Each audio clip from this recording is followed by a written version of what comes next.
guys, welcome back to the channel. So in today's video we're talking about 10 food groups you should be stockpiling for an emergency.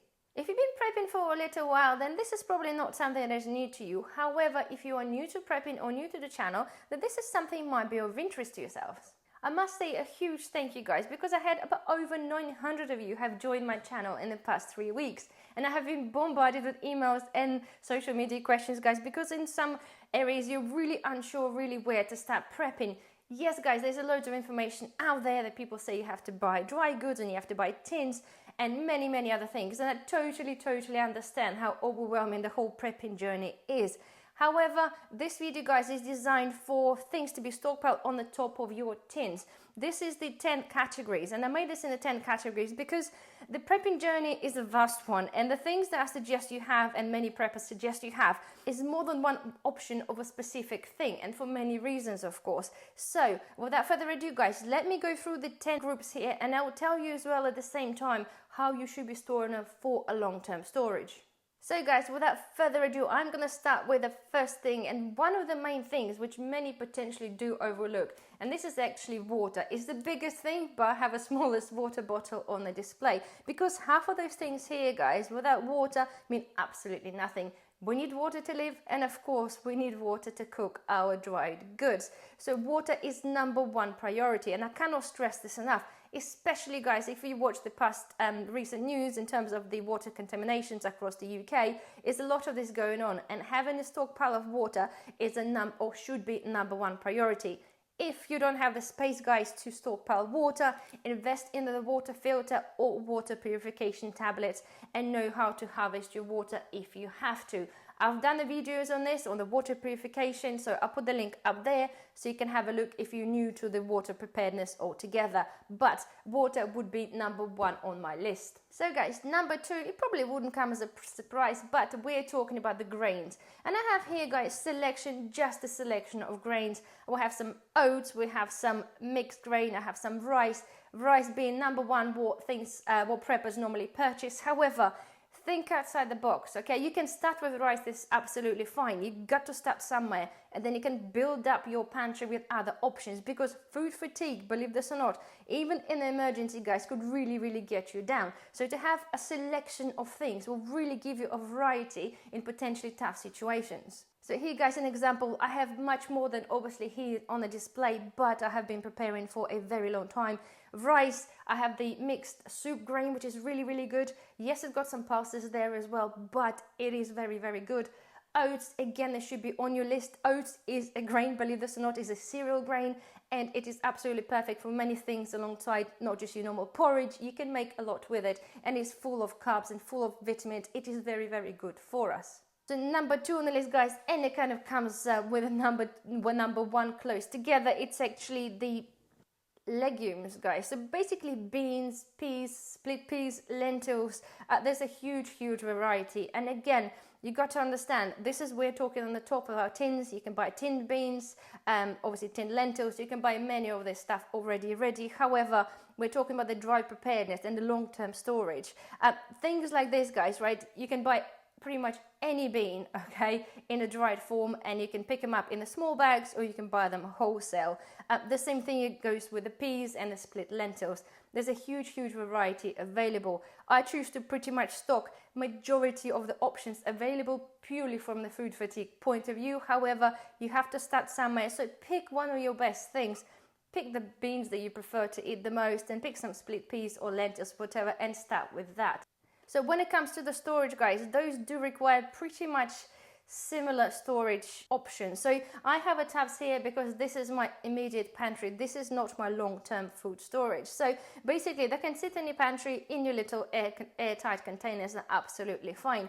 If you want to package those things for a long term, then I suggest you use Mylar bags. Mylar bags are little foil bags that you have to purchase obviously online with the oxygen absorbers. You put them in a bag, put the oxygen absorber in, you seal the bag, and you'll guarantee that those things will last you pretty much indefinitely. Because main thing that people are concerned about is having some bugs in the rice and obviously in the beans as well, because unfortunately during the manufacturing or storage process before they come to the shelves, the chances are they will be infected with some sort of larvae or already bugs inside there, so you kind of have to be really careful when you buy it. Many people suggest you freeze the rice. I do suggest against that. Again, I'll put the video link up there, how I store my rice and the reasons what I do and why I do it. With the beans, believe this or not, you can put them in the oven for approximately half an hour at about 90 degrees, and that will kill any eggs there. Let them cool down and then you can repackage them. But it is, guys, pretty much very straightforward, and it's nothing you should be scared of doing. At the same time, by just buying the rice or buying just beans, they do have approximately a couple of years of shelf life. So if your aim as a prepper just have some bits there for a couple of years, then you really don't have to worry about that. Just maybe repackage that in a box as well, or put your bag in a box just to protect it from critters getting in. But other than that, guys, it should be fine as it is. So next thing on my list, guys, is pasta, and I only have the spaghetti here as an option. But of course, you pick what you eat, guys, you stock what you eat. And I have here some couscous. Couscous is made with a semolina flour, and it's basically tiny little beads, if you wish. And it tastes very much, not say it tastes very much like pasta, but it is very instant. All you have to do with the couscous, just add on some hot water, put the lid on, let it sit for a couple of minutes, and it's ready for consumption, which is absolutely brilliant, especially for the time, guys, where we might have electricity outage, or sorry, power outage, and you kind of want to conserve your solar power. Just boil some water outside, pour this in, and it's ready. Again, pastas, guys, in any shape or form you prefer, pastas is a must-have in your prepper pantry. As it comes to storage, guys, again, many of you are concerned that you have to vacuum seal or Malabag your pastas. You really don't. And honestly, I've been testing this theory for many years. I had some pasta, quite a lot of pasta that I purchased in quite a bulk, and I mean bulk where it was half a pallet. And we've been eating that pasta 7 years past the best before date. I haven't done anything to it. It was just sitting there under the stairs in the bags, just as it is, and nothing was really interested. So the point is, if you're worried about stocking up on pasta because you think something might get in there, nothing really likes pasta. Yes, you might get some grain beetles get in there, but only really if you have contamination elsewhere. Generally, pasta will happy to sit there. And I tell you what, guys, do not waste your money on either Malabags or vacuum seal bags to store your pasta. Maybe if you really wanted to, again, to protect it, go down the line of purchasing one of those little storage tubs, like, you know, you want to go under the bed or something, just to protect it for any sort of critters getting in, or protect it from water. But generally, sorry, not water, but moisture. But generally, the pasta will be happily sitting there. I've myself invested for extra easy pasta storage in a lot of those kind of tubs, okay? And I bought a lot of them. I got some taller ones. It's only for the ease of storage, and at the same time, if any bugs, if you do have contamination, it's very hard to eat through the plastic like this. So again, it's totally unnecessary. So if you're just starting up, guys, just buy your pasta, put it in a box, and don't worry about it. So next food group is flour. So I have here just a plain flour as an example. But of course, guys, whether you use the wholemeal flour, any other bread flours, all flour is a great prepper item. So make sure with the flour, guys, again, generally does have approximately year and a half on the flour. Flour is very much susceptible of getting the mites inside, like a flour mite. They are very generally difficult to spot with the naked eye. However, I know right away, and I had an issues before, because I just put my flour in things like that right under the stairs, and I had a carpet there at the time, and literally when you pick up your bag of flour, be it 6 months down the line, even if it's not open, you can see the tiny little dust mites almost crawling around there. So if you don't have carpets, then you're probably a-okay, providing it doesn't sit anywhere around the windows, okay? I store a lot of flour in the Mala bags, and if you're looking to store this more than sort of 6 months to a year, I strongly suggest you invest in the Mala bags as well. You can vacuum seal the flour, okay? And again, many people suggest you freeze the flour and then defrost it and then Mala package this. Again, I totally go against that in my beliefs, because when you defrost it, you don't know how moist the flour is inside. Again, I'll put the video up there, have a look. I've done all the research and tests on all of the subjects there in a greater detail. But as I said, as it is, guys, if you're just buying the flour, it'd be okay for approximately a year. then either just Milabag it, okay, or vacuum seal this and it'll sit there for a while. If you use Milabag with oxygen absorber, the flour will last you pretty much indefinitely, providing you do keep this in a cool place. The next thing, guys, we're talking about the powdered milk. So I have here options of the semi-skimmed milk and I have the full fat milk, okay? Full fat milk have far lesser of a shelf life because of the fat content, because fat does go rancid. Comparing to a dried skimmed milk, it will have much better storage life. Again, at the same time, if you do want to prolong and give it slightly longer shelf life, I suggest that you package this in a Milabag with oxygen absorber and it will last you for a very long time. One thing to point out to you guys, if you're one of those that only buy this for teas and coffee, and you might be considering getting things like Coffee Mate or some other creamers that you can buy online or in the shops, I strongly suggest that you have a look at the ingredients list, okay? Because 99% of them have a lot of ingredients, but none of this is actually milk or milk powder. So you have to be really careful if it is important to you. As I'm talking about preparedness for long term, we buy the milk for a calcium. So you want it to be a proper milk or milk powder. So do pay attention. I will do a separate video on this because it's only recently sort of come to my attention with the milk issue, different story. But nonetheless, guys, if you do want to buy and have this for the calcium, make sure you buy a proper milk, not any sort of creamers or Coffee Mates. So next thing on my list, guys, is cooking oils. Again, there's a whole array of options available for us. Olive oil, of course, be number one, and this is an example here, as we know that olive oil price has been going crazy. This is a bottle I bought a little while from Lidl, and the price on this was £3.99. Now it's £7.69 in Lidl for the same bottle, because we know, guys, what's been happening and the price has been going through the roof. So you can see part of the preparedness as well. It's not just having the food in your pantry, but we're kind of protecting ourselves from the inflation as well, because now I don't have to buy olive oil for a very long time, and I don't need to pay over the odds for it. But as we're talking about the fats and oils, this, as I said, there's a massive option of products out there. You things have like a peanut oil. It's not particularly the healthiest oil, but it is good in certain cuisines. But the two other options that I suggest, apart from the olive oil, guys, is the virgin coconut oil, and make sure it's 100% coconut oil, the one that is white and it's hard.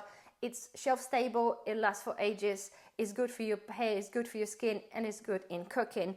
And also ghee. If you buy ghee, which is a clarified butter, pretty much like clarified butter, sorry, it normally comes in the tins. Again, it's got a very long shelf life as well, and it tastes absolutely amazing.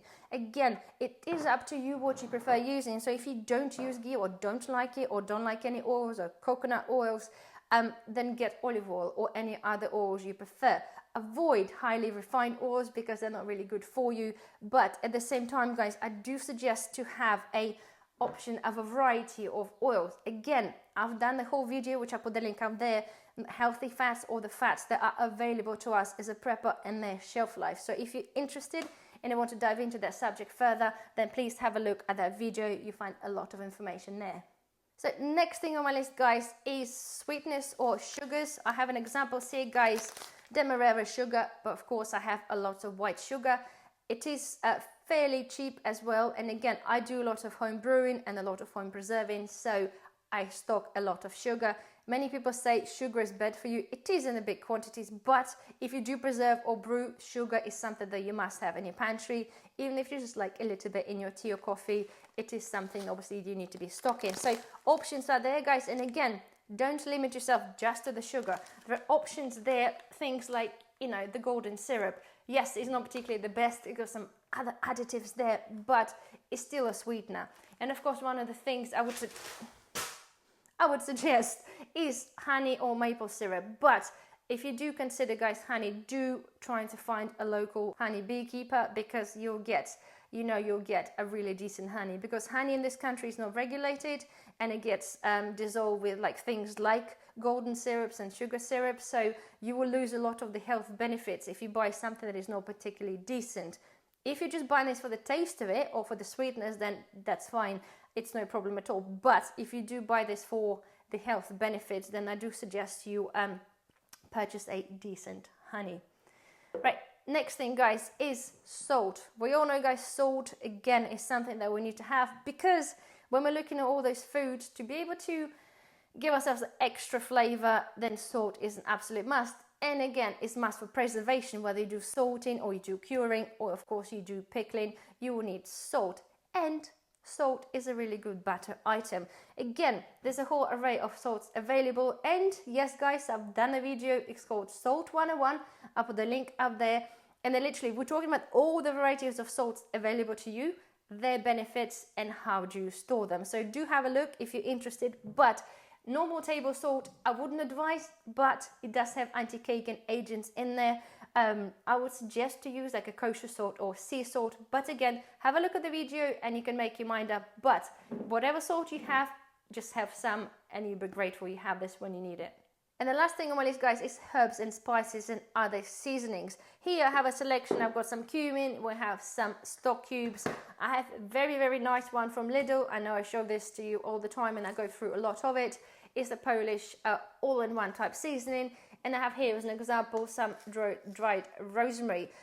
Again, the Bob's your uncle guys, you can just pick whatever you like to eat, but I suggest again have a lot of options. The reason I pick stock cubes, because you can get them obviously in the chicken, vegetables or beef that do last a very long time past the best before date, and they give you quite a huge flavor for say boiling your rice or boiling your beans.